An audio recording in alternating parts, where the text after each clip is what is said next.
Thank you for joining us on this session, the one right before lunch. Andrew has promised to end on time, so you can eat your lunch. I want to welcome you to the session. My name is Julie, and I'm a volunteer here, and I have the privilege of introducing Andrew. He's going to be talking on getting started with podcasting on WordPress. We started 5 minutes late because we needed some more overflow to this room from another session where a speaker was not able to make it. Let me go ahead and introduce him. He's a Kansas State graduate. He's a business advisor for small businesses, solo entrepreneurs, and sales professionals, whose passion and mission is to help make business simpler, easier to manage, and more profitable. Previously, Andrew founded a successful IT consulting firm that was focused on managed IT services, as well as WordPress web design. And in early 2018, Andrew launched the Business Life podcast, where he explores the lifestyles, routines, and strategies of successful business professionals. You can find the Business Life podcast on all your devices, including Apple Podcasts, Google Play, Stitcher, and Spotify. Andrew is a member of the Overland Park South Rotary Club and a Paul Harris Fellow Award winner. Welcome, Andrew.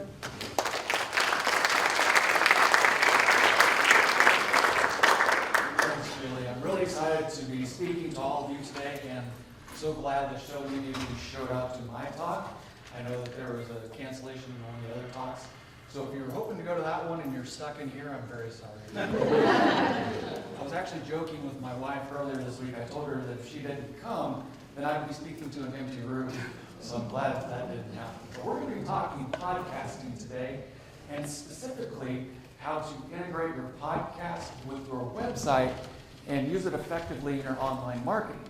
And so I'm going to be covering both the technical side of things as well as how to use your podcast and your website together to help reach your podcasting goals. And I'm going to try to go through things as quick as I can to leave a few minutes at the end for questions. So my name is Andrew Heim, and as Julie mentioned, I'm a business advisor. When people meet me for the first time, the most common question I get is, what do you do as a business advisor? My whole goal is to make someone's business more efficient. I love customer service. I grew up in a family business, and with the two businesses that I own, customer service has been everything. And so I like to find business owners and sales professionals who are out there loving what they do and serving their customer, and anything that I can do to make their business simpler, easier to manage, more profitable, that's what I do. As Julie mentioned, I started my podcast last year, so I've been doing it for about a year and a half now. And on Monday, I'm really excited because I'm releasing season 2 of my podcast. So if you want to check that out, you can. Those are the links of where you can listen.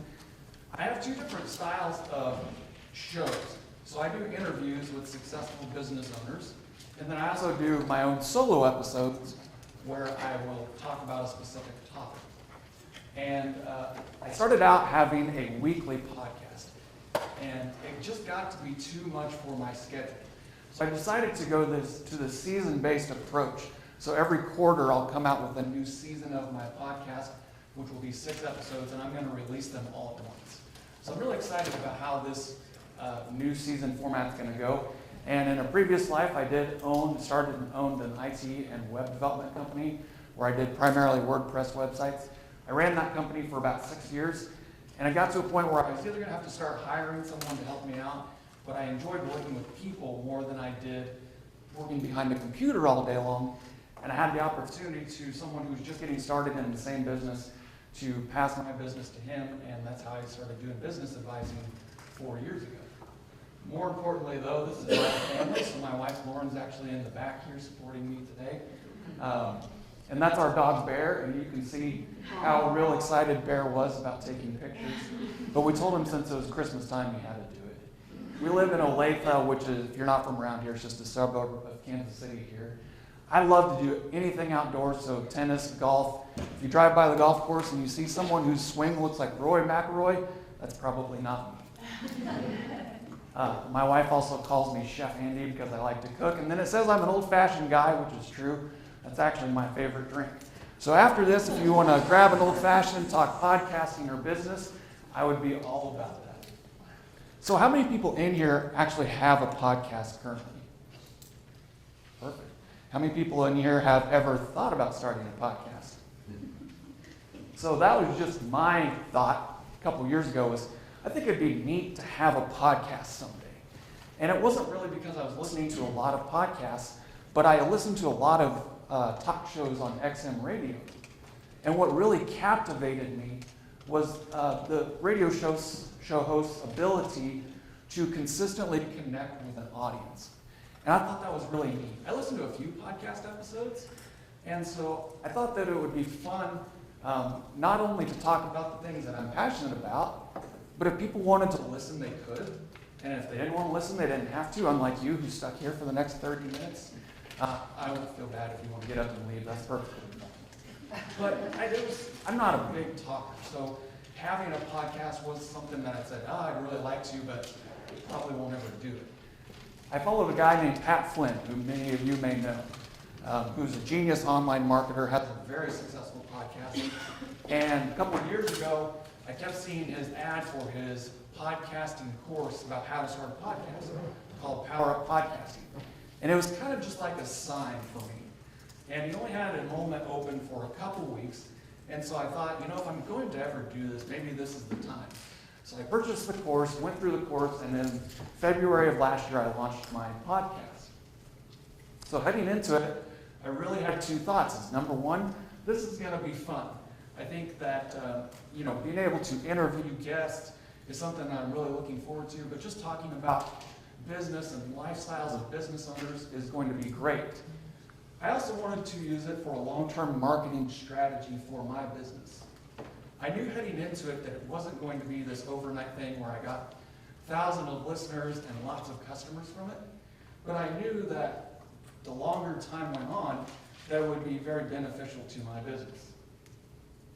And then, as I mentioned, just this spring, because it got to be too much for my workload, I switched to the season-based approach.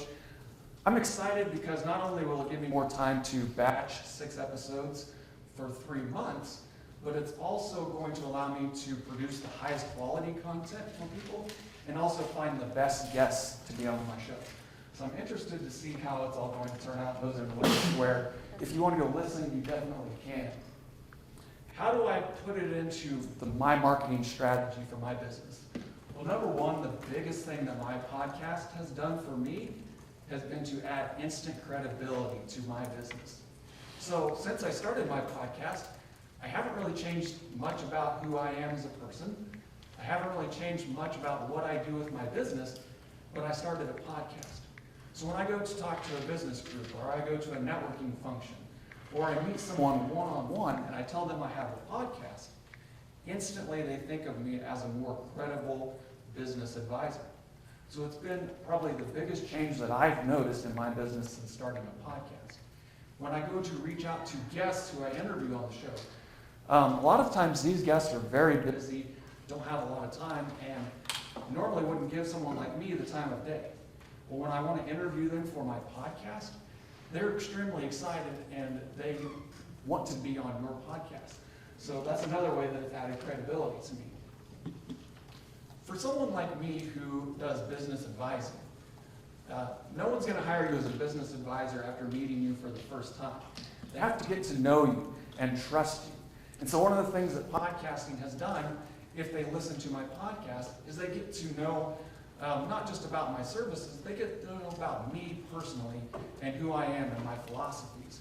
And so I do a lot of networking. I go to networking groups, meet with people one-on-one, but you only have so much time in your business. And if you're spending all of your time out networking, you're not making money. So podcasting has been a way for people to get to know me without me having to meet them all the time. That same thing is top of mind. So what happens when you go meet someone, maybe for the first time, and you hand them a business card? When you leave that event, normally they throw your business card in the trash or put it in the drawer, and they forget all about you. But when you have a podcast and you can get people listening to your podcast, you stay at the top of their mind. So when they know someone who needs business advising or who's interested in business advising, they think of me, whereas normally they wouldn't have. Of course, one of my long-term goals was to sell my own services and my products. So I just have an online course as well that's about productivity. It's called Scheduling Your Day Like a Pro. So that was one of my goals, was to sell my online course, but mostly to get people interested in my business advising services. This is more of a long-term game for me, and I've already started to see the benefits from podcasting. but if you're wanting to directly sell products or services, podcasting is great. Mostly, though, it's all about building a community. I talked about the XM shows that I listened to, how they had people who listened to their show every day, called in all the time, and were big advocates for their show. And I wanted to grow, of course, a community for myself and my business, but more importantly, I wanted to grow a community of like-minded people. And so I have a Facebook community called The Business Life that people can join and be around other like-minded sales professionals and entrepreneurs and business owners, and you can share ideas and encourage each other and grow together. So that was probably one of the biggest reasons that I wanted to start a podcast. As far as podcasting and my website go, my podcast is the #1 way that I drive traffic to my website. So before I had a podcast, I wrote a few blog posts, and sometimes people were interested in reading about them. Sometimes they weren't. But other than that, people really had no reason to come to my website unless they knew me and they wanted to learn more about me. So I could share on social media, but a lot of times people weren't just coming to my website. Business consulting is a very competitive market when it comes to SEO. So the SEO for my website was terrible. So people weren't just going to organically find me either. But with the podcast, if they're listening to a podcast, especially on Apple Podcasts or Spotify or Google Podcasts, and they hear something interesting or I tell them to do something else, now they have a reason to come to my website. And when I can get them to my website, I have better control over what I want them to see. So as all of you know, Instagram, LinkedIn, Facebook, they're constantly changing the algorithms. And sometimes when you push out content, people see it, and sometimes they don't. Sometimes they don't see the content that you want them to see. But when you can get them from your podcast to your website, you can push them directly the content you want them to see. You can have them take the action, the next step of action that you want them to take. So it's very powerful in that way. Of course, it has a lot of SEO benefits. Not only are you adding more content to your website, Google's actually now starting to recognize podcast episodes as a search result. So if you think about if you're shopping and you type in red dress, and you can, pops on Google, actual red dresses that you can buy. Well, now when you search for a specific topic, there's a chance that an actual podcast episode is going to pop up as a search result. So for SEO value, it's becoming increasingly important.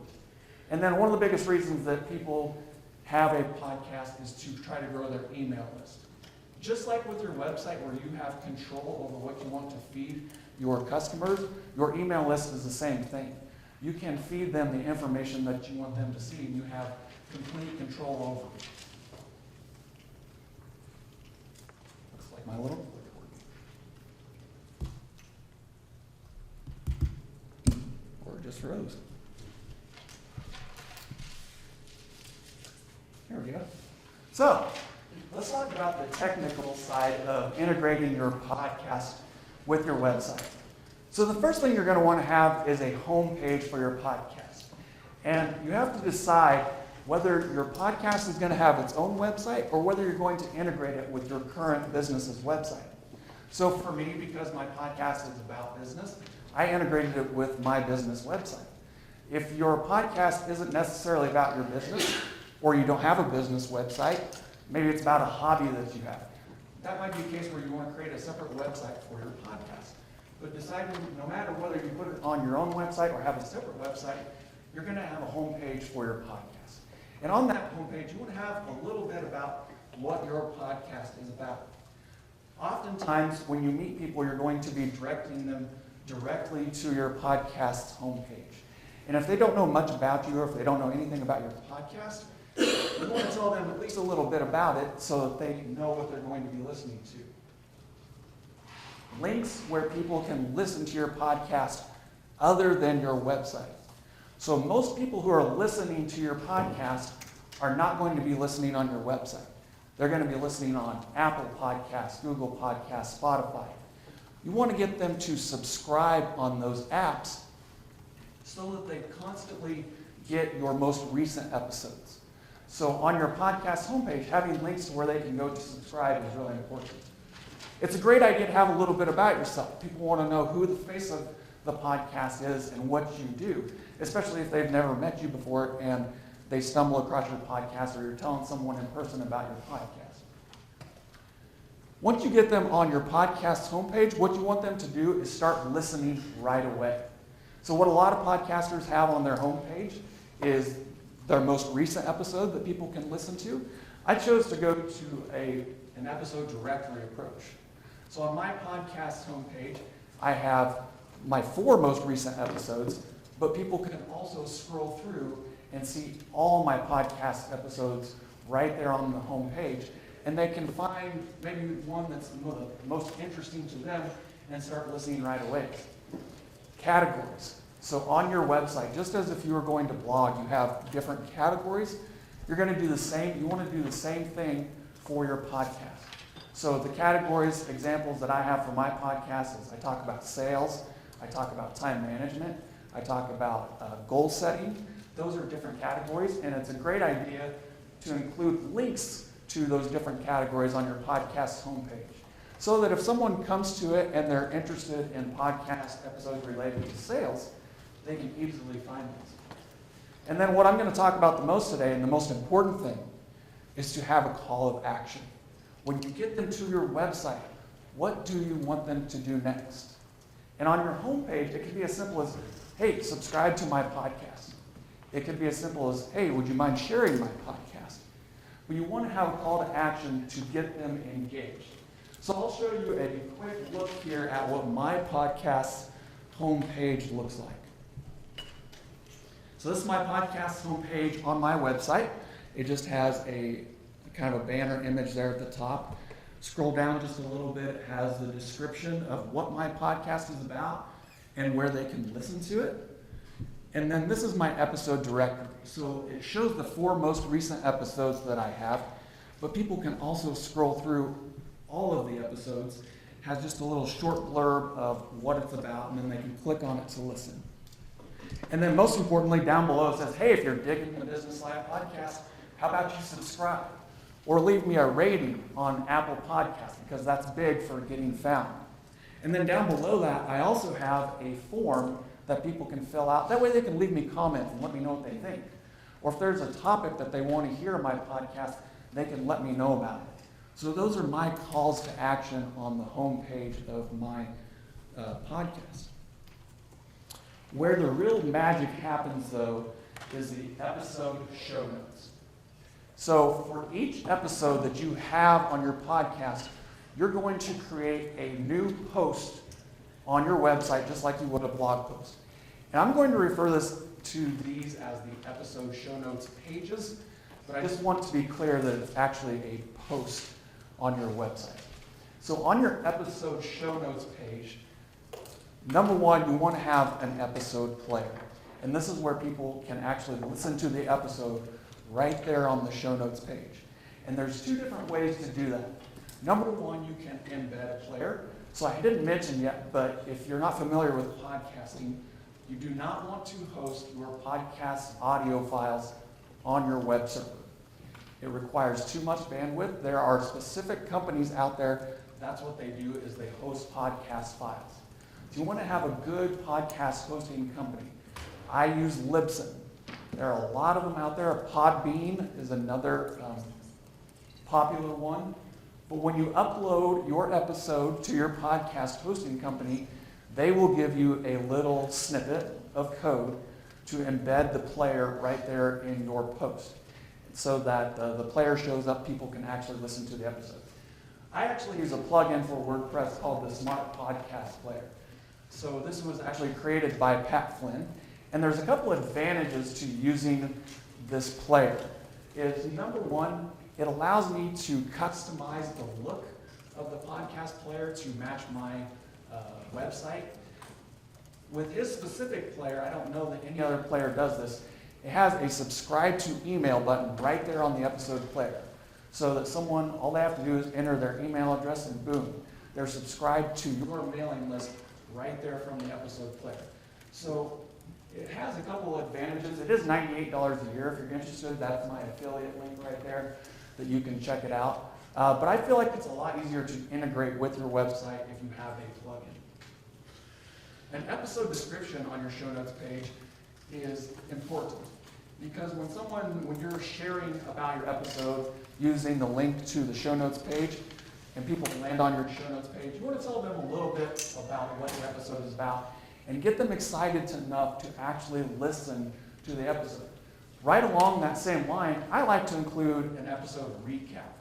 Not every podcaster does this, but what it is a bullet point list of specific details that you're going to hear about in the episode. And what this has done for me is a lot of times people will scan through that and pick out one bullet point and say, oh, I really want to hear about that. I'm going to make sure I listen. But also, the other thing it does is if they've already listened to your podcast, and maybe it's been a couple of days or a week, and they say, hey, what did Andrew say? They can go back to the show notes page, look at the episode recap, and recall it from right there.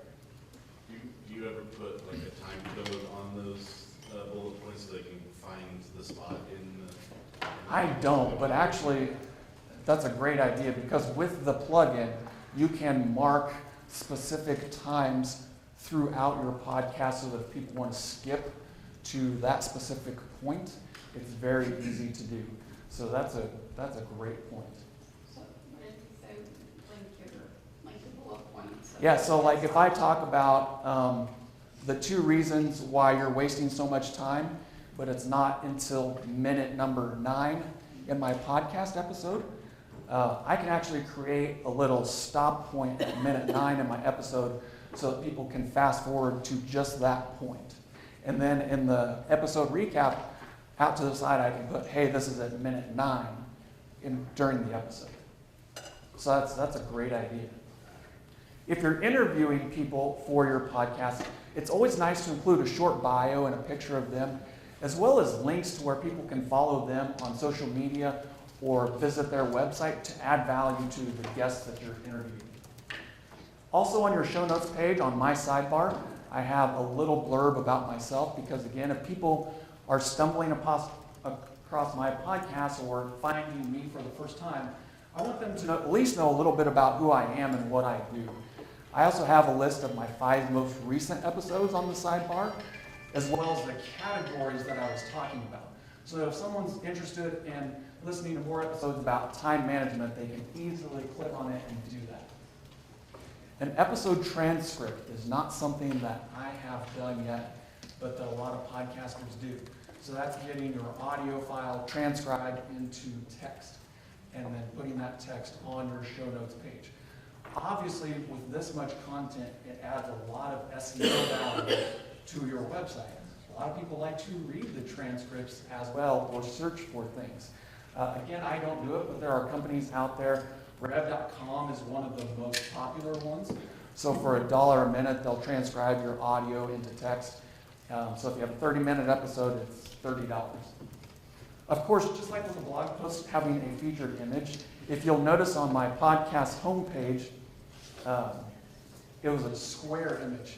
And so when I upload my featured image, I use a square image. However, when I go to share my episode, when I just use the URL from the show notes page to share my episode on Facebook or LinkedIn or Twitter, it tries to pull that square image and it doesn't look correct when it's shared. So if I'm sharing it, if someone else is sharing my podcast episode, it doesn't look correct. So I use the Yoast SEO plugin, and what it allows me to do is upload separate sizes of images for both Facebook, which also works for LinkedIn, as well as Twitter. So that if someone is taking my URL from my show notes page and sharing it on social media, it's automatically going to pull the correct size of image in, and it doesn't get distorted and it doesn't get cut off. So that's been a really neat plugin that I've found helpful. You can also put in a separate title and a separate description, so that when someone shares it on social media, you can have a different title or a different description that gets shared. And then, of course, the most important thing is the call to action. What do you want your listeners to do next? When they come to your show notes page, what's your goal? So let's take a look real quick And before I go, so you see here it says andrewheim.biz/28. So when you create a show notes page, of course it has this big long URL. I like to shorten that so people can find it a lot easier. So andrewheim.biz/28 would be episode number 28. And I use a plugin called Pretty Links. If you're not familiar with the plugin called Pretty Links, it's awesome. Just allows you to take a big long URL and shorten it down to whatever you want. So I'll show you an example of one of my show notes pages. So this is episode number 28, and the title is The Easiest Way to Manage Your Time Better. And down below the featured image, this is the episode player. This is where people can actually listen to my episode right here on my website. They can also subscribe to my podcast right here from the episode player on Apple Podcasts, Google Podcasts. They can also directly share this episode right from the episode player on any social media platform. So down below that, I have the description of the episode, and then the episode recap as I was talking about. And right below that, I have my call to action. And so for this particular episode, my call to action was I want people to join my Facebook community. In the episode recap, because this was about time management, I also listed my online course for productivity called Scheduling Your Day Like a Pro. And I have a link to my online course there that people can check out. And then generally at the end of all my show notes pages, I ask people to leave me a rating or a review because that's how I get found on Apple Podcasts. It's super important, those ratings and reviews. So I usually leave this kind of at the bottom as another call to action. So, calls to action, what do you want them to do next? And you have to align your calls to action with what your goals are. So one goal of mine, obviously, is to get more traffic. However, most people are not going to be listening to your podcast on your website. They're going to be listening on Apple Podcasts or Spotify or Google Podcasts. You have to give them a reason to go from listening to your website to the show notes pages on your website. Gaining clients. Of course, this was one of my long-term strategies, but after listening to an episode or coming to my website, I actually want people to contact me about a service or to contact me just to visit more. So that's one of my goals. Direct sales is another goal. For me, I have my online course. It's not that big of a goal, but it is something that I try to sell. If you're selling physical products, that could be one of your calls to action is to actually buy your physical products. And in today's world, affiliate marketing has become very big. So recommending other products from other people. I don't do a lot of that, although if I have a guest on the show who mentions a business book, in my show notes I will throw in a link to where people can purchase that book on Amazon or on iTunes, and I'll earn a small commission from that. But affiliate marketing has become very popular and is a great call to action to include in your show notes. Of course, for me, growing the community is huge. So it's not just growing my podcast listeners, it's growing my social media platforms, getting people to follow me on LinkedIn, Facebook, Instagram, growing my Facebook community that I have, and of course, growing my email list is a big one because I have control over what information I want to feed other people. So, in order to achieve those results, here's some example calls to action.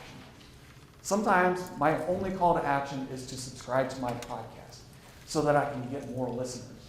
Sometimes I ask people to share the episode. If I think it's a great episode and it will help someone else, I will ask them, hey, would you take just maybe 30 seconds and email this to a friend or another business professional that you know. Subscribing to an email list is a big call to action and something that I do often. The really neat thing is that I create a separate form. If I'm going to ask them to subscribe to my email list, I can create a separate form for each show notes page. Then what happens is if they're listening to an episode about time management and they subscribe to my email list on that show notes page, in MailChimp, they automatically get tagged as interested in time management. So then if I want to send out an email to only people who are interested in time management, I can do that. If I want to advertise my online course to my email list, I can send it to only people who have shown an interest in time management. So it gives me a lot of control, and it also helps me understand my customer base and what they're interested in. And so the plugin that I use for that, because MailChimp is my email provider, I use MailChimp for WordPress Premium. It's like $60 a year. There's a free version, but it only allows you to create one form for your whole website. And when you only have one form for your whole website, then you can't segment or your subscribers like you can with creating a different form for each show notes page. You have to give them a reason, though, that they would want to subscribe to your email list, because as you know, we all get hundreds of emails a day that we don't want. So you have to give them a reason and value. And a big reason that people will subscribe to my email list and a lot of other people's is you give them a free download. So I've done checklists, I've done business evaluations, but giving them something that they can utilize in their business that's going to add value to them, and say, hey, I wouldn't mind getting an email from Andrew from time to time because he's adding so much value to me. But free downloads is a great way to get people to sign up for your email list. Of course, as we talked about making a purchase, my online course, I can directly link it to have people purchase it. You can sell physical products, affiliate products, just as we were talking about. Asking someone to contact you. So a lot of times I will include a form in my show notes page where they can contact me directly. The other thing that I do, though, is people can actually schedule a consultation with me directly. So if you're familiar with Calendly, I use a service that's a lot like that, where people can see my calendar and book an appointment with me just through the link.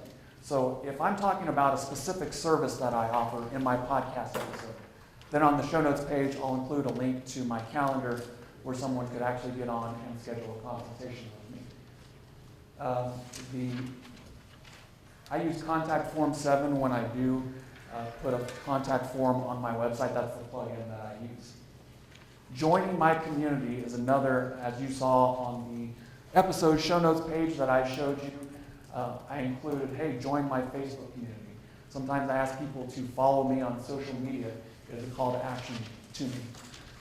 Another big one that I think a lot of podcasters are missing out on, though, is once you get them to your website, you can then feed them the next set of information that you want them to see. So during my episodes, if I'm talking about a specific service that I offer and I want them to learn more about that service, I can include a link to another page on my website that talks about that service. But redirecting them to other parts of your websites with links on the show notes page is a great way and a great call to action to get people to learn more about you and get them more interested in what you're doing. So real quick, this is kind of a checklist of things that you should have if you're going to integrate your podcast with your website. Of course, you want to have a WordPress website. You just have to figure out whether you want that to be its own website or whether you're going to integrate it with your current website. A good podcast hosting company, of course, I think I mentioned I use Libsyn, which is one of the largest podcast hosting companies out there, probably is the largest podcast hosting company out there. They have plans that start at $5 a month, depending on how many episodes you're uploading and how long they are. I actually use the $20 a month service, which gives me more insights into the analytics of how many people are listening. But of course, there's a lot of other podcast hosting companies out there. The podcast homepage, as we talked about, and the show notes pages. And then I mentioned the pretty links so that you can shorten the URL for each show notes page and make it a lot easier to share and for people to remember. But the most important thing is really, before you start your podcast, or if you've already started your podcast, or especially for each episode, you have to know exactly what you want to get out of that episode and what you want people to do. And so aligning your marketing goals and your business goals and your podcasting goals so that you know what calls to action you want people to take, what you want them to do next. Something I didn't mention is putting links on the rest of your website that point to your podcast page. So if someone just happens to stumble upon the actual homepage for my website, I want them to know that I also have a podcast. So having a link to my podcast homepage on my homepage is something that I have. In your footer, in the sidebar, in your bio, anywhere that someone might come to, and if they don't know you have a podcast, you want them to find out about it. And then, of course, having the categories listed, I list them in the footer and in the sidebar so that people can easily get the content that they're wanting to listen to.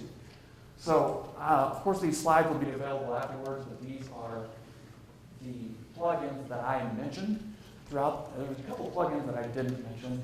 This one here, Pixel Your Site, it's a free plugin. If you're not familiar with the Facebook Pixel, so when you go to someone's website and you're looking at that red dress, and then you go back to Facebook and you see an advertisement for that specific red dress. That's because they're targeting you through the Facebook Pixel when you come to their website.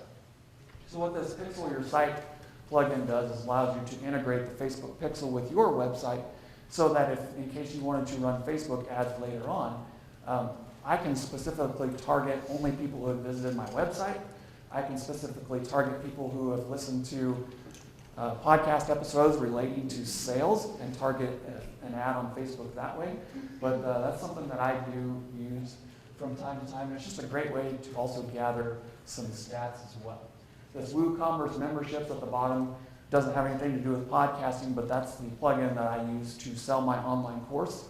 And what it does is it helps restrict content on your website so someone can't get to my online course page on my website unless they've already purchased that product on my website. So that's another great plugin that I use too. So, I think it froze again.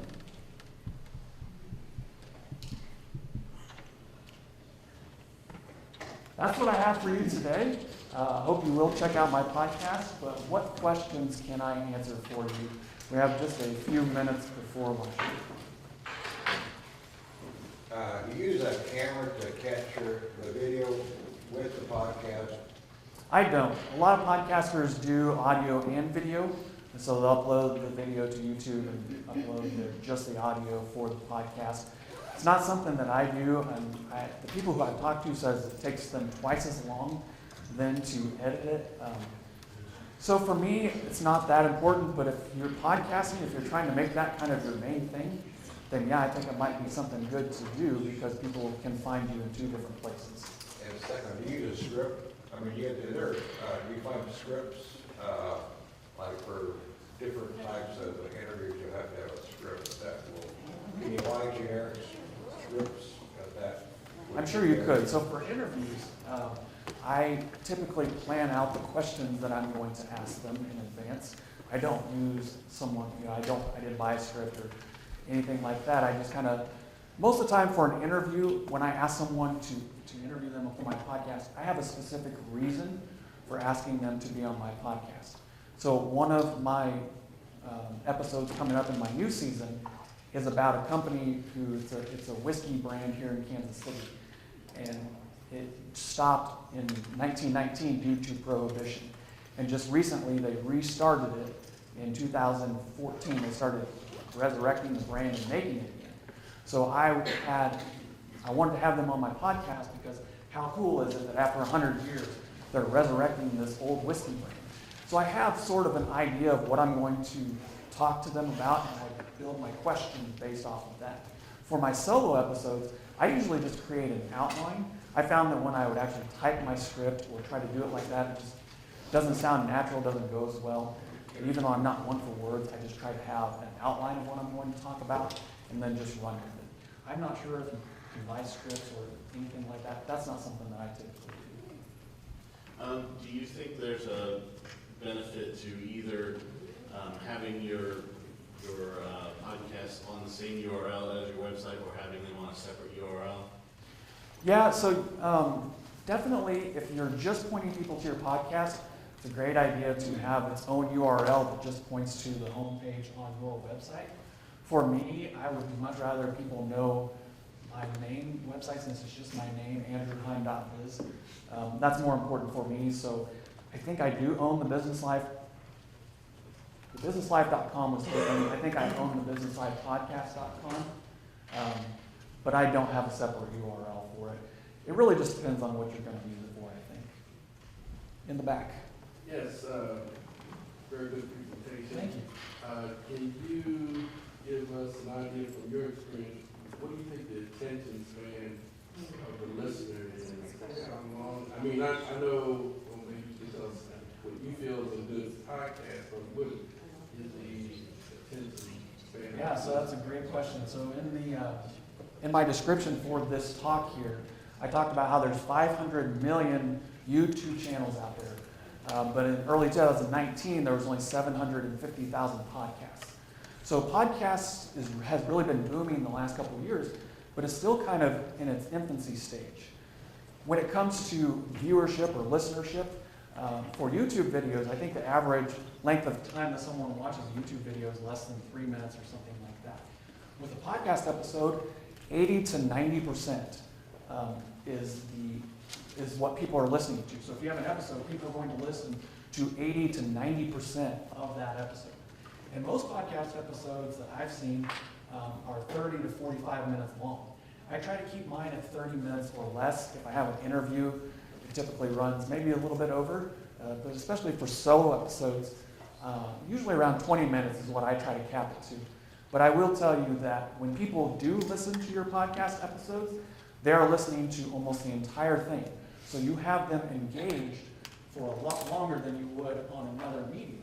And one of the biggest reasons for that is because people can listen when they're in their car or when they're exercising. It's really easy to listen to audio compared to you kind of have to stop what you're doing to watch a video. So for that reason, you can capture someone's attention for a lot longer. What type of equipment do you use to ensure like quality audio? Yeah, so you might think that you got to have this really professional setup. Honestly, you don't. So I just record at my home office in a regular room. I do not have any padding on the walls or anything like that. I'm not going to say that my podcast quality is the highest quality that you'll hear, but it is pretty darn good. And so I just record in my home office. As far as the equipment goes, I bought all of my podcasting equipment for I think $150. So I didn't use, there's a lot of microphones out there that are $200 or $300. I have not chosen to upgrade to one of those yet, just because I'm right now kind of in my infant stages focused on content, getting people interested. And the audio quality, if you go listen, it's really good. Not to say that it couldn't be better, but you wouldn't notice. And so you can actually get into it for pretty cheap. Of course, I pay the $20 a month for my podcast hosting. But other than that, those are really the only costs that I have associated with my podcast. So you're just using like a microphone hooked up to your laptop? Yep, I'm just using a microphone hooked up USB to my laptop, and I use GarageBand on my Mac to edit my podcast episodes. Or if you are Windows, you can use Audacity. It is a free software that a lot of people use to record and edit their podcast episodes. What was that? Audacity, AUDICITY.